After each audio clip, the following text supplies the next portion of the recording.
Assalamualaikum warahmatullahi wabarakatuh. Bismillahirrahmanirrahim. Alhamdulillahirabbil alamin. Wa bihi nasta'in wa ala umuri dunya waddin. Wassalatu wassalamu ala asyrafil anbiya'i wal mursalin sayyidina wa maulana Muhammadin wa ala alihi wa sahbihi ajmain. Rabbi shrah li sadri wa yassir li amri wahlul 'uqdatam min lisani yafqahu qawli amma ba'du. Baik, perkuliahan kita hari ini kita buka bersama-sama dengan membaca lafaz basmalah. Bismillahirrahmanirrahim. Baik para mahasiswa jurusan Hukum Ekonomi Syariah semester 3 kelas C dan D. Saya sengaja rapel karena efisiensi waktu. Untuk kelas C dan D saya jadikan satu. Baik, hari ini kita kembali masuk ke materi mata kuliah Fikih Munakahat. Untuk kelas C dan D yang saya ampu. Dan perlu saya informasikan, sebenarnya hari ini awalnya mau saya adakan kuliah online live, ya, live hari Rabu ini, tanggal 7 Desember. Tapi setelah berkaca pada pengalaman sebelumnya di kelas saya yang lain, hari Senin dan Selasa kemarin, tampaknya kelas online itu tidak bisa live.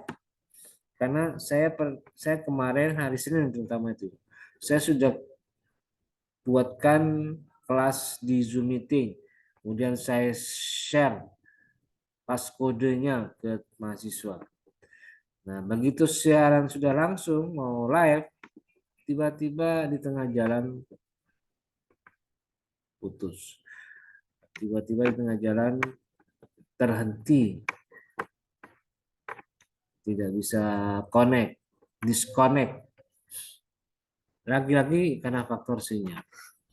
Memang entah kenapa ya, kartu saya belakangan ini sering ngadat, sering hang, sering tidak lancar koneksinya. Tidak tahu, mungkin ada perbaikan atau apa ya. Ya konsekuensinya ya terpaksa akhirnya kelas online saya gagalkan, saya batalkan, dan saya ganti dengan pengiriman video. Jadi akhirnya Senin Selasa kemarin tidak jadi, batal, dan akhirnya saya ganti dengan video. Tapi tidak apa-apa, semoga di hari ini juga, hari Rabu tanggal 7, meskipun tidak live, tapi insya Allah materinya bisa tersampaikan dengan baik dan sesuai dengan target perkuliahan kita di semester ganjil kali ini. Oke, baik. Oke, saya buka RPS-nya dulu. Ini dia RPS-nya, sebentar. Mana RPS? Nah, ini dia. Sorry.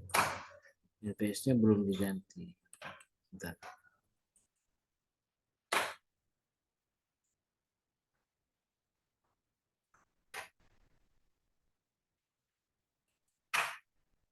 Nah, ini dia. RPS.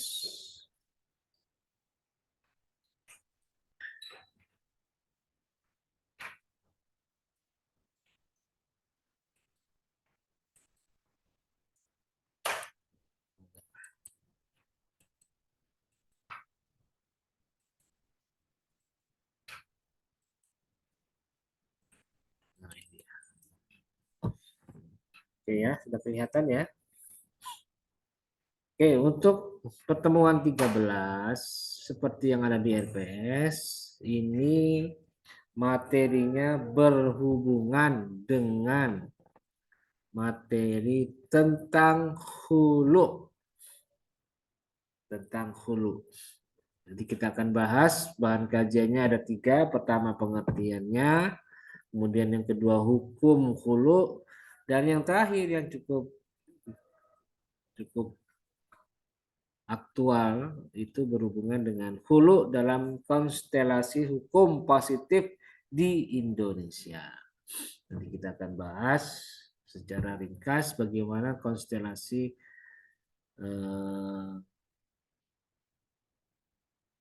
hukum Islam positif di Indonesia menempatkan hulu sebagai bagian dari sistem hukum Islam yang sudah dipositivisasikan. Oke, itu RPS-nya. Dan sekarang kita langsung ke apa ini? Ke modul saya.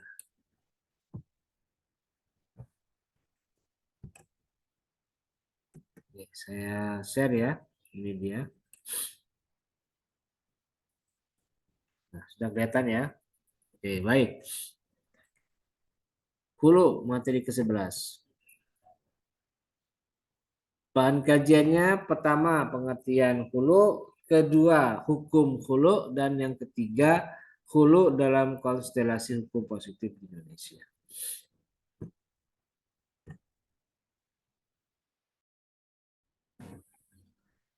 Oke, maaf ada gangguan.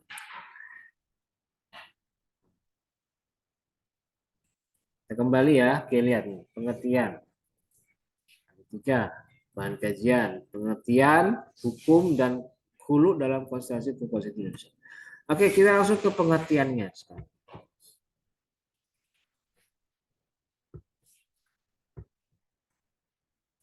Secara bahasa, hulu itu adalah bermakna menghilangkan atau melepaskan. Menghilangkan atau melepaskan. Sedangkan secara istilah, para ulama mazhab berpandangan masing-masing mengenai pengertian hulu.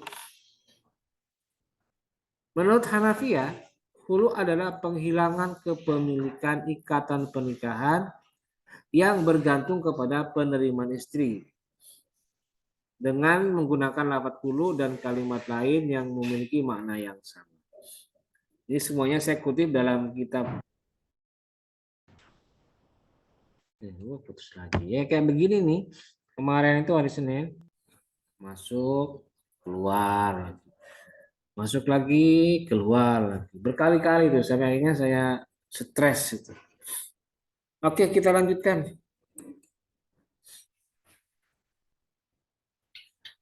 Nah, itu mazhab Hanafiyah. Malikiyah berpendapat bahwa hulu adalah talak dengan iwat atau talak dengan tebusan, itu iwat. Syafi'iyah juga sama, yaitu perpisahan antara suami istri dengan membayar iwat. Penggunaan lafadznya adalah lafadz talak atau hulu. Sedangkan Hanabilah berpendapat bahwa hulu adalah perpisahan suami dengan istrinya dengan adanya iwat yang diambil dari istri atau dari orang selain istri dengan menggunakan lafadz khusus, lafadz hulu. Itu pengertiannya. Nah, sekarang pertanyaannya bagaimana lafadz-lafadz hulu itu? Apa saja yang dipakai? Kita lihat. Hanafiyah berpandangan bahwa lafadz hulu itu ada 5. Pertama al-khulu', al-mubara'ah, at-talaqu, al-mufaraqah, dan asy-syira. Sedangkan menurut Malikiyah hulu itu ada 4 lafadz hulu. Pertama al-khulu'u, al-mubara'ah, as-sulhu, al-fidyah, dan al-mufadah. Tebusan.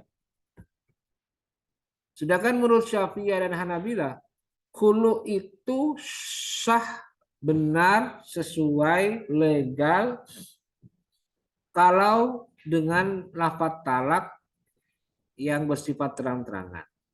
Atau dengan lafadz sindiran tapi dengan niat ada tujuan mentalak. Sedangkan lafadz yang bersifat terang-terangan itu menurut Syafi'iyah adalah lafadz hulu dan al-mufadah. Ikhtalak tukih. Saya hulu kamu, itu jelas, soreh. Sedangkan menurut Hanabilah, lafadz yang bersifat terang-terangan itu adalah lafadz hulu mufadah, dan fasah. Jadi ada 3. Ikhtalatu, terus eh, al-mufadah, afattu, dan fasah. Fasahtu. Fasahtuka, afattuka, fasahtuki, afattuki. Itu. Dan ikhtalatuki.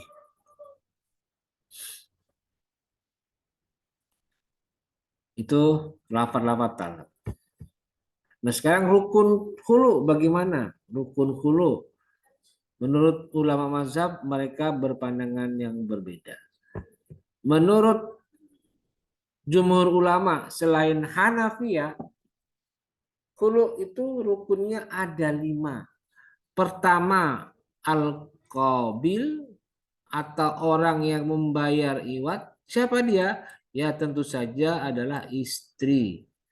Itu al-qabil. Dan yang kedua al-mujib atau orang yang menjawab. Siapa?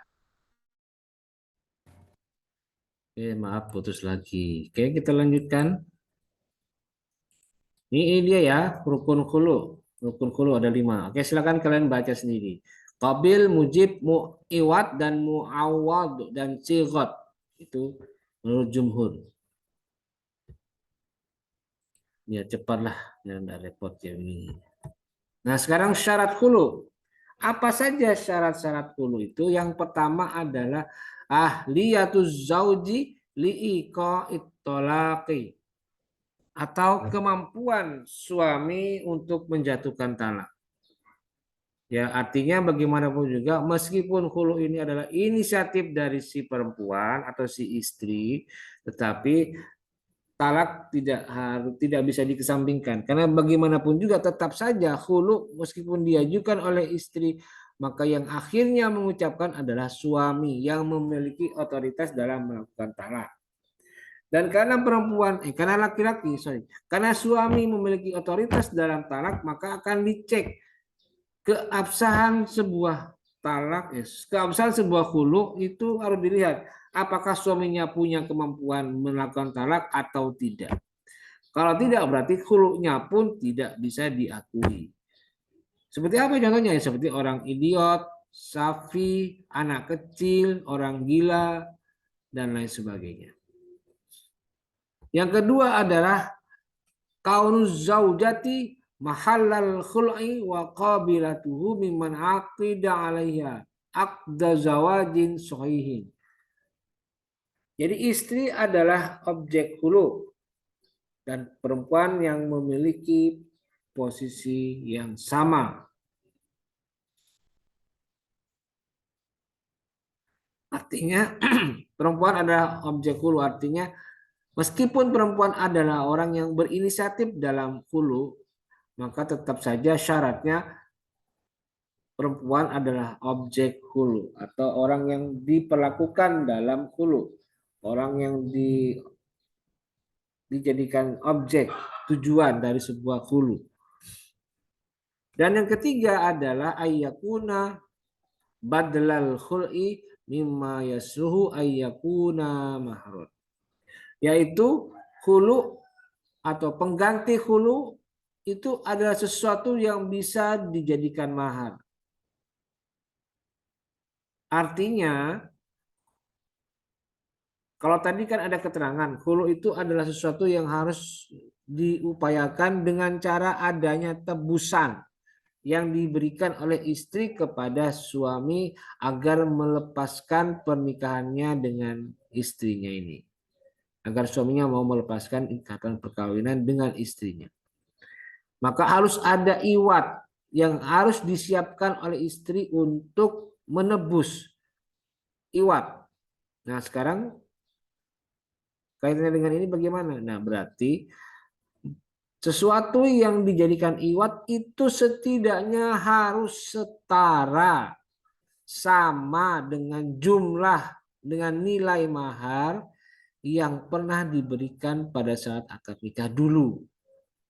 Jadi kalau dulu istrinya memberikan apa, maka ketika mau mengakhiri perkawinan dengan jalan hulu, maka iwatnya juga harus sama dengan seperti yang diberikan suami pada saat mahar di akad nikah.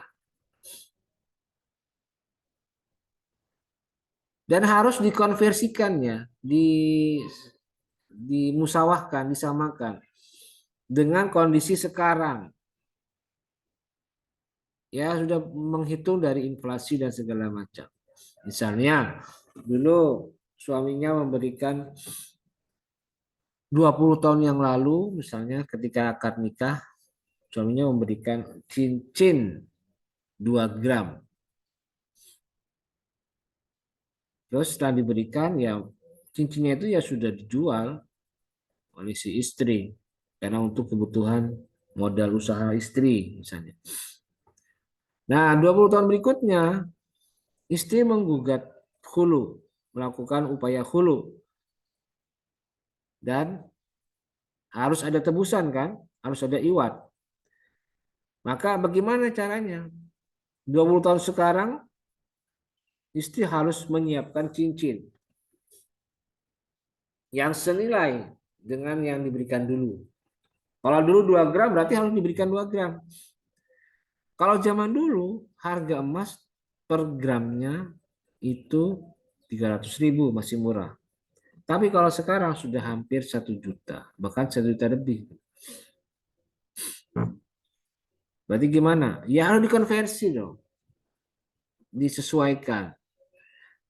Kalau misalnya sekarang sudah lebih dari yang dulu, berarti harus sesuaikan dengan yang sekarang. Tapi nilainya sama, kadarnya sama. 2 gram juga cincin. Jadi seperti itu ya, bahwa mahar itu menjadi patokan dalam menentukan berapa nilai tebusan yang harus disiapkan oleh istri untuk menjadi bagian dari proses hulunya.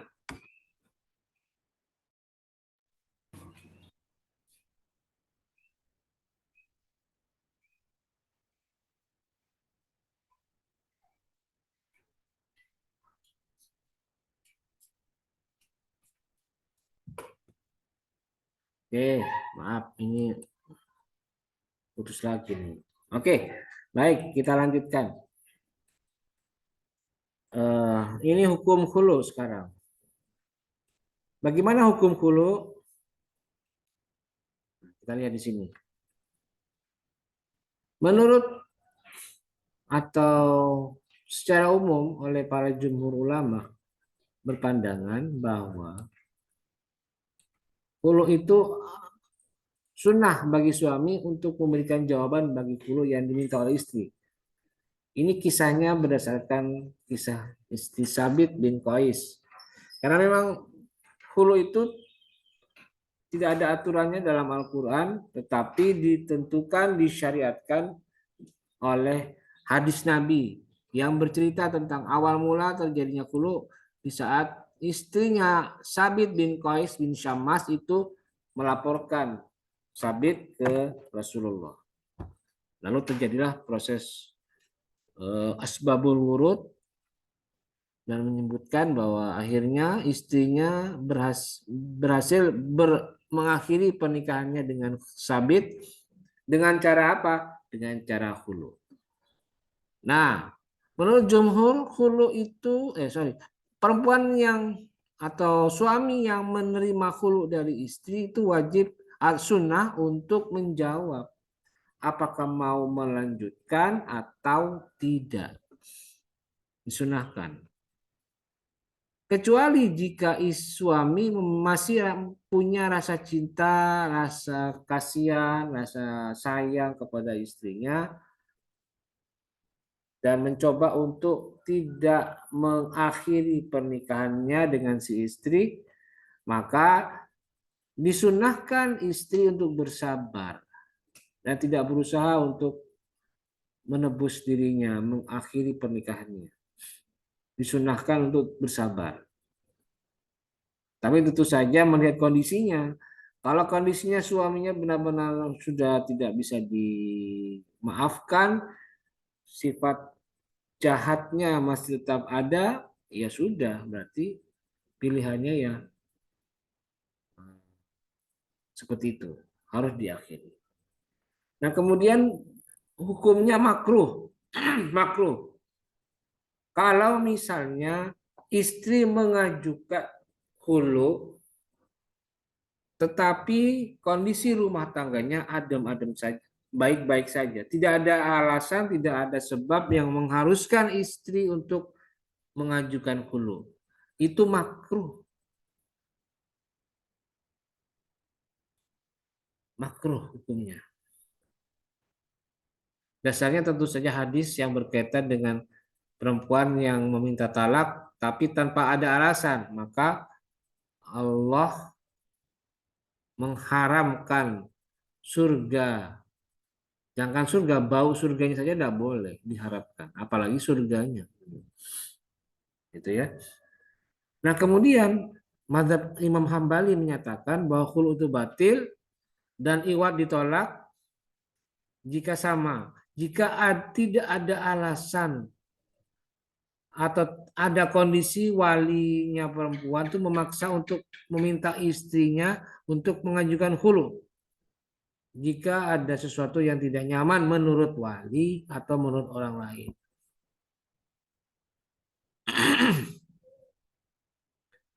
Dan juga menurut mazhab Syafi'iyah mengatakan bahwa khulu itu boleh dilakukan, boleh ya, mubah.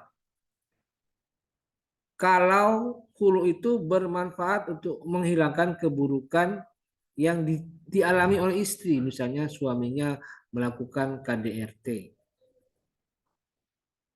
Nah, boleh itu dilakukan khulu. Tetapi khulu ini sebenarnya sifatnya makruh karena khulu ini mengandung makna memutuskan ikatan perkawinan yang dituntut secara syariat.